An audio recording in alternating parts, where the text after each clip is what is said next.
Bien, de vuelta ya de la publicidad, nos habíamos quedado que Jaume Borda nos iba a contar cómo llegó a crear esa propia manera de cruzar ese túnel, ¿no? Ese abismo de encontrarse con sus más allegados que ya partieron. Lo buscaste, decías, Jaume. Lo busqué y él me dio una serie de coordenadas para poderlo conseguir. Evidentemente no fue ni el primero, ni el segundo, ni a los 3 meses, pero al final lo conseguí. ¿Pero fue en un estado de hipnosis? No. ¿No? No. Sabes que la hipnosis es precisamente un tema que domina un poquito y no tiene nada que ver. No tiene nada que ver, es una cosa totalmente distinta. O sea, tú estabas... Fue una persona muy conocida en su tiempo, sobre todo al principio, cuando se empezaba a hablar de paraciencias, de los principios de Karma 7, no sé si has oído hablar de él, era un tal Nyara Perkins, ¿te suena? Jaume, ¿y tu experiencia, claro, si es provocada, entiendo yo que no sería igual, ¿no, Fran? No sería igual a la persona que se está muriendo o tiene una muerte real y vuelve de nuevo a la vida, ¿no? Bueno, es provocar la salida del alma, podríamos decirlo así, del cuerpo, para efectuar esta experiencia. Pero eso no es jugar un poco con el propio destino, con el azar, con... Ya me dijo aquel señor, ¿qué haces aquí? ¿Qué vienes a hacer aquí? Si tú ahora aquí no pintas nada. Ya me lo dijo. Me da un poco sí. como que dirían aquellos como de yuyu, ¿no? Querer buscar esa muerte yo sé que quieres aparente, que te diga ¿no? la verdad, yo Jaume, soy muy... ¿escéptico? Sí, escéptico, agnóstico, diríamos. Y buscas y un escéptico, poco... mira, el escéptico es el que duda, ¿no? Y sí, en este caso pues me puedo considerar escéptico. Traducción literal es el que duda. Entonces sí, yo dudo siempre, ¿no? Pero porque después de esa experiencia tuya sigues dudando. sigo dudando. Sigues dudando. Sigo Entonces, dudando. ¿para qué sigues buscando ese tipo de...? Bueno, a veces llegará un día que quizás no dude, pero es que yo siempre dudo. Es lo que te decía de no tener casa. Yo no tengo una convicción muy especial en nada, lo respeto todo. Jaume, pero y si, por ejemplo... veo que la gente barre hacia casa. Entiendo. ¿Me Jaume, explico? si, me por gustaría ejemplo, tener casa y me facilitaría muchísimas cosas, ¿no? Fran, Mario, estaría mucho más tranquilo. Si, por ejemplo, la experiencia de Jaume hubiera sido no buscada, sino encontrada, que Dios nos lo quiera, ¿no? Un accidente, pero habría sido una bajo el enfermedad, efecto de la anestesia. no, o que te estás muriendo, o que te ha dado algo, que Dios no lo quiere, que te quiero muchos años por aquí, ¿no? Tarde o temprano. Pero todos acabaremos, sí. Pero que en un momento dado algo le pasa y lo tienen que reanimar porque si no se muere. ¿Tendría otra experiencia, otra perspectiva? ¿Estaríamos hablando de cosas diferentes? Claro, una cosa es que te reanimen y que te saquen de la muerte y veas todo eso, y otra cosa es provocarte, entre comillas, una muerte, entre comillas, grandes, una salida del cuerpo, sí, que sería muy diferente. Sí. ¿Se lo creería más? ¿Tendría otro tipo de convencimiento no de sé. lo que vio? Hombre, a mí me parece más artificial una situación provocada que una situación real de muerte, ¿no? Hay, digamos, estados en los cuales hay muertes clínicas y me parecen más reales que una situaciones provocadas que pueden estar más sometidas a elementos, claro, a elementos absolutamente subjetivos, ¿no? Pero en las experiencias que digamos, yo destacaría en la gente que tiene una cierta bondad, las experiencias de bienestar, cuando el hombre, y no estoy haciendo aquí una apología del suicidio, ¿no? Cuando la persona, porque el suicidio de hecho sí es cuando no es natural la muerte conduce al infierno, ¿no? Digamos, y eso posiblemente sí sea así. Pero cuando hay una obcecación mental, por ejemplo, yo sé que ahora en estos momentos hay mucha gente que se está suicidando. Mucha gente se suicida. Más de la que nos dicen. Más de la que nos dicen. Pero por problemas económicos... Bueno, familiares, sociales, económicos. De autoestima. Ya sabéis que cuando el dinero se va por la puerta, el amor se va por la ventana. En fin, hay mucha gente que se está suicidando y evidentemente cuando se suicida una persona está bajo unos efectos mentales distintos. Esto no puede ser eximiente para no ir al infierno, digo yo. ¿Por qué no está esta persona en sus cabales? Sin embargo, aquí también es un tema complicado, porque si uno habla con los espíritas, con personas que están muy vinculadas, unos te van a decir que sí, que hay ese castigo, ¿no? Podríamos decirlo de alguna manera, para el suicida, y otros te dicen que para nada. Hay cosas, o sea, que vamos todos al mismo sitio y que ahí ni hay castigos ni hay... Lo que sí es verdad es que cuando se sale del cuerpo y uno ha hecho lo que debe, hay una gran sensación de bienestar, de felicidad. ¿Por qué? Porque estamos sujetos, como bien hemos dicho, cuando uno se suicida, lo que está haciendo es buscar dejar su cuerpo, dejar dolores corporales, dejar dolores morales, anímicos, y se siente liberado de todas esas situaciones, ¿no? Sí. Yo lo que puedo explicar de la sensación es algo quizás también que hay que vivirlo, pero es esta sensación de estar encima, abajo y dentro a la misma vez, ¿eh? O sea, las tres dimensiones desaparecen totalmente. No obstante, los chamanes, por ejemplo, que saben mucho de este tipo, los chamanes serios, ¿no? Los que a lo mejor con algún tipo de alucinógeno te lleva a un estado ensanchado de conciencia, que estás casi en ese límite, ¿no? Dicen que, bueno, ellos llegan a provocar su propia muerte, se ven volar, se transforman en pájaros, por ejemplo, vuelen, saben utilizar esas armas como un elemento enriquecedor para su propia evolución. ¿Tú crees que, por ejemplo, lo que se está haciendo hoy en día, que son esas muertes aparentes en algún taller, en algún seminario y demás, que puede provocar, pues no sé, el poder encontrarse con alguien que de los nuestros que ha partido o no, es positivo, es negativo, es llamar a la mala suerte, es encontrarte con una casuística que no te va a gustar?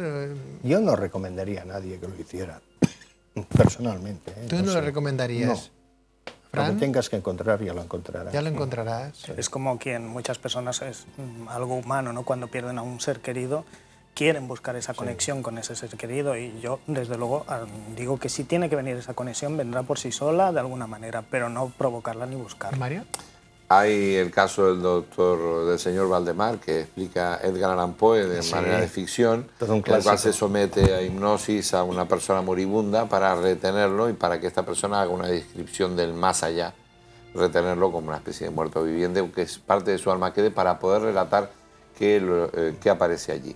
La película Niña Mortal, en donde se hace una muerte clínica provocada para saber qué experiencias se pueden vivir más allá.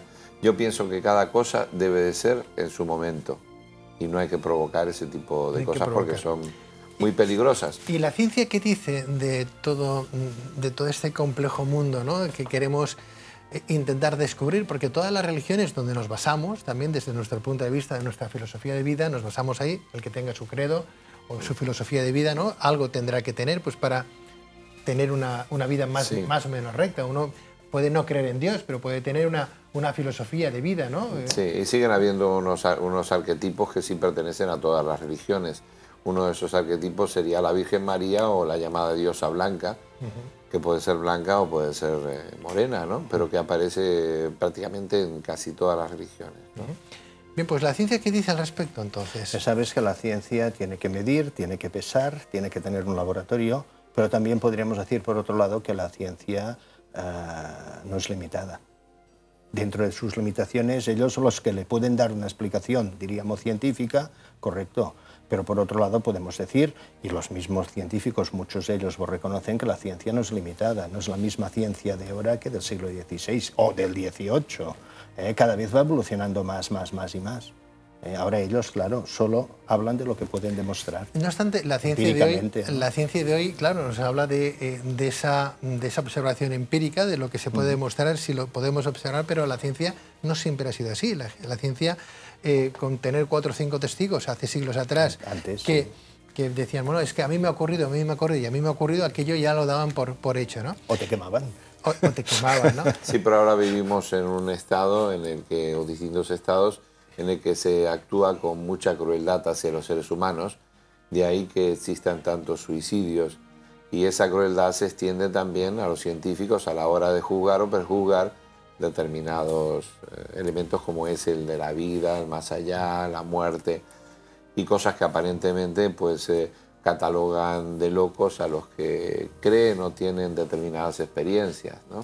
No obstante, antes decía Jaume Bordas que hay mucha gente que se está quitando la vida. A mí me gustaría dejar ese punto cerrado, ¿verdad? Y ser más positivo, ¿no? Porque hombre, claro, por muy mal que nos vayan las cosas, primero no somos quienes para quitarnos la vida, porque tendríamos que ser muy egoístas. Eso significaría que no tenemos a nadie alrededor nuestro, ni padre, ni madre, ni hermanos, ni primos, ni tan siquiera amigos, pues para pensar que ellos van a sufrir por nuestra culpa, ¿no? Eso es ser un poco esto egoísta. Es lo coherente. Lo que pasa es que hay cosas incoherentes a veces. Quitarse la vida, perdona, Jaume, quitarse la vida simplemente porque las cosas nos van mal o porque nos vamos a ver en la calle, me parece que tampoco es de sabios, y hay que ser inteligentes en esta vida porque para algo tenemos el don del raciocinio. Entonces, yo creo que siempre hay muchas salidas, hay que ser muy positivo, y a pesar de que para los políticos o ciertos políticos el ser humano no sea absolutamente nada y solamente sea importante ellos y su propio ombligo, pues bueno, vamos a dar vamos a darnos un voto a favor nuestro, que por muy mal que nos vayan las cosas, ¿verdad?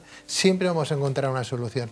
No obstante, Jaume, Mario y Fran, hablamos del cielo como si tuviéramos que explicar el cielo. Hablamos del infierno 3/4 de lo mismo en base a unos libros. Hablamos de Dios... Esta es otra. Y nos preguntamos, ¿existe o no? Pero... Esta es otra. Hay un Dios, el del Antiguo Testamento, que da mucho miedo. Sí. Cambiaron los parámetros. Me atrevería a decir que no es mi Dios este. Pero Jaume, si la ciencia de antes estaba basada simplemente en la observación, y hoy también, porque la física cuántica nos habla también de que el observador de alguna manera modifica lo que se está midiendo, pero a Dios no lo hemos visto nunca. Y sin embargo hay millones, no una ni dos, millones de personas que creen en Dios. Entonces, ¿Dios existe porque millones de personas creen en Dios? ¿O Dios existe porque es una necesidad que tiene el hombre de crear un Dios para pensar hay algo más allá, seguro? Porque no puede ser que todo quede aquí, porque alguien nos ha dado el don del raciocinio, ¿no? Si entramos en otros campos, te dirían que Dios podría ser perfectamente un egregor, ¿no? Un ser psíquico creado por nosotros mismos, por nuestra propia necesidad. Sí, pero llegaríamos también al punto de partida, ¿no? Antes de crear ese egregor que había, ¿no? Cuando uno se pregunta si existe Dios, otra cosa es lo que nosotros tengamos la concepción de Dios, que sea Jesús, o sea, el Dios que sea, ¿no?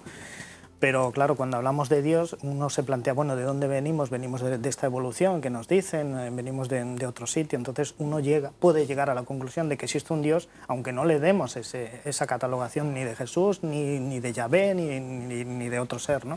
Pero sí de que hay algo, podríamos llamar una energía sutil, podríamos llamar lo que queramos, que lo podemos concebir como Dios, como ese todo, ¿no? Pero claro, en la teoría de evolución de Darwin, bueno, Dios, pero es que no ¿dónde está entonces, no? Pero es que no niega la teoría de la evolución de Darwin y concebida por Teilhard de Chardin, el sacerdote, no niega la evolución de las especies. O sea, puede existir la creación y puede existir la evolución de las especies o la creación en determinados momentos. Claro, otra cosa es preguntarse quién crea a Dios o si podemos concebir a Dios desde nuestro... concebir a Dios es un poco el conocimiento del absoluto y entonces desde nuestro limitado, desde nuestras limitadas posibilidades mentales y desde nuestros limitados conocimientos podemos hallar una explicación de quién es Dios o cómo es Dios. No, no podemos hallarla. Lo que podemos hallar son determinados arquetipos, determinados símbolos que forman parte, sí, de nuestra cultura antropológica, pero que no llegan a la concepción real de lo que es Dios o de lo que puede ser su grandeza. Claro, podemos llegar nuevamente al huevo, a la gallina, etc., pero no es ese el referente. Hay sí un mundo creado en determinados momentos y unas intervenciones, por ejemplo, de seres superiores, llámenlo inteligencias, y sensibilidades superiores a la humana.